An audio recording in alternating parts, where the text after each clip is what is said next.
My aunt stole my inheritance, and karma struck her the worst way. Her life fell completely apart and is now living in a minivan.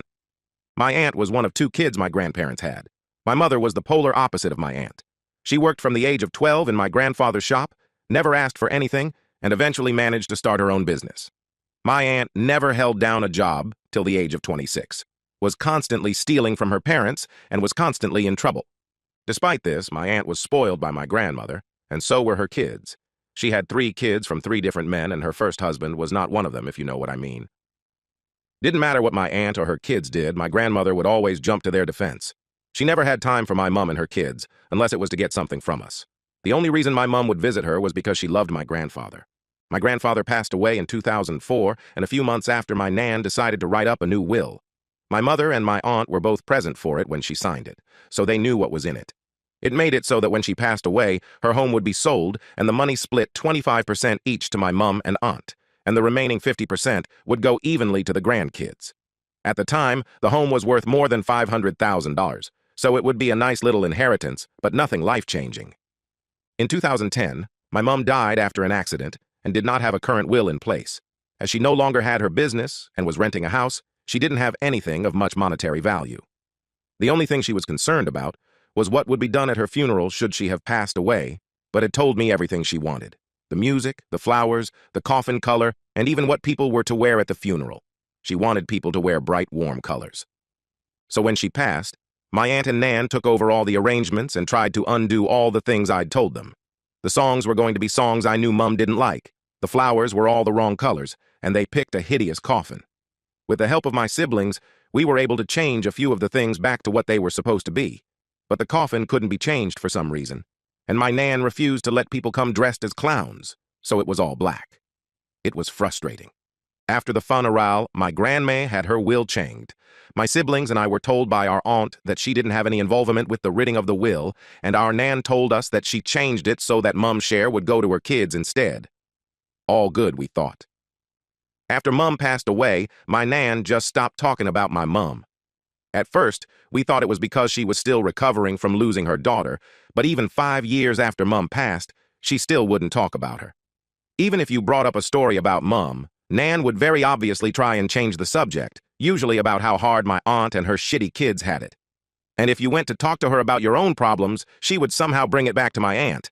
I had suffered a mental breakdown after my mum's death, so you can imagine how much it hurt to hear, well, X has had it so much worse. In 2016, my nan passed away. She had written down what she wanted to be done for her funeral, and it was basically all the same things she had picked out for my mum's funeral, even the music to be played. I don't know why she tried to have a dress rehearsal funeral using my mum as the stand-in, but it was obvious that's what she was trying to do. So after a couple of months, our siblings and I were waiting to hear about the will reading, and my aunt kept telling me, oh, it'll be another month before we can do the reading. I didn't mind. I wasn't fussed about the money, to be honest. But my oldest brother was hoping to use the money to pay for a honeymoon for him and his then-fiancée. And my younger brother was about to start uni, so it would be a hell of a help. Eventually, my dad bumped into the solicitor my grandmother had used to deal with her will and asked what was happening. The solicitor let slip that the will had already been read and that it left everything to my aunt. When my dad questioned this, the solicitor told him that my aunt had been present when the will was written, despite promising that she had nothing to do with it. When confronted, my aunt initially tried to deny, but eventually admitted to lying to all of us. She showed us the will, and it confirmed what we already knew. The house and all its contents were now my aunt's. This included my granddad's war medals. He fought in the Second World War. When I told her that he had promised them to me before he died, she said, well, unless you have it in writing, you will have nothing in this house. Anyway, I already gave them to Clive. My heart sank. Clive, not his real name, Ovs, was her eldest son and the dictionary definition of a fuck-up. He'd been in and out of prison for stealing and dealing drugs. I knew that the moment that prick had got his hands on my granddad's medals, they would have been sold off. We looked into taking her to court over the will, but everyone we spoke to said that we probably wouldn't get anything out of it. She immediately put the house up for sale at close to $750,000. She had pissed off too many people in our town, so she was going to sell the house and move closer to her daughter, who lives in a big city. An offer was made on the house, and she put down a deposit on a house near the big city, and I thought that was that. Here's where karma comes into play. The people who wanted my nan's house had a survey done on the house to see if there were issues, and oh boy was there. Turns out that the land the house was built on was way too soft for the type of house it was, and it was sinking. It has sunk about 2 cm in the 40-plus years my nan and granddad had lived there, but the sinking was accelerating to 1 cm per year. This meant that within the next 3 years, the house would need some serious work or be knocked down. The new value of the house? $60,000. The buyers immediately pulled out, having not even put down a deposit. She couldn't buy her new house, but still had to pay the deposit on it. And while this was happening, she let Clive move in with her into the house that she rented from the council. He wasn't allowed to live in any of the council houses because he had trashed every single one he'd ever been given. Someone reported this, and she was kicked out of her home. She was forced to move into my nan's old home as she couldn't live anywhere else. So there she is, living in a crumbling house with her shithead son and her partner. She was stuck there for 2 years. Every time I saw her, she would try and start talking to me, and I would just ignore her and walk off. One time as I was walking away, she screamed, "Your mother deserved to die for having a dumb ass like you," in the middle of a busy street. Someone reported her to the police, and she had an official warning from them and was ridiculed on Facebook. Every time I saw her after that, she looked more and more miserable. Eventually, she sold the house for something like $85,000 and moved in with her daughter in the big city.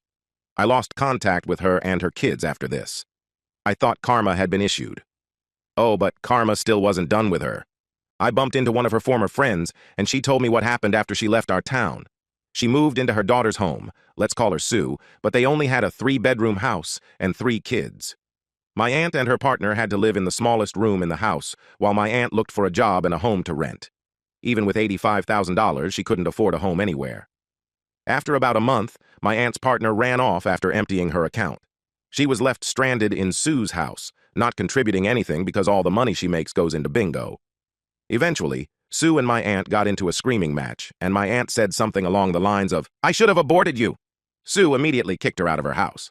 So again, there's my aunt, in a city where she knows nobody, no money, no home, and the last bridge, she had a smoldering wreck.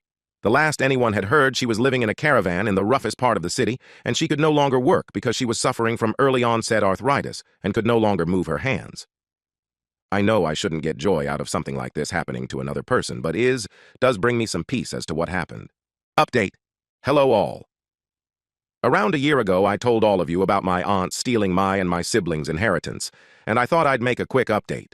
But I wanted to answer and correct a few things. 1. I have tried to find my grandfather's war medals, but because I do not have his service number or his death certificate, I can't even get access to his records. After I found out my cousin had taken and sold the medals, I did search local stores and Facebook groups looking for info, but no luck. I know he hadn't won any major medals. He was a mechanic and driver in the Royal Army, so thankfully had a rather uneventful war, so it would have just been the campaign and service medals. 2. Someone did ask for specifics about the signing of the will, pointing out that my aunt couldn't have been a witness to the signing of the will due to laws preventing it. I don't know the full specifics of what she and my nan had done, but her solicitor did let slip that my aunt had known what was in the will before it was written. I just don't know the full details. I'm ignorant when it comes to solicitors and the such, and it was my eldest sister who read the will in full and relayed it to the rest of us. We did ask if there was anything we could fight it, but everyone we talked to said there wasn't any case. Sorry if that was confusing. 3. I have seen a few comments on Reddit and on YouTube videos, super weird seeing in the wild BTW, using she/her to describe me. Well, I guess that's why now people on here give their age and gender at the start of these stories, because I'm a man.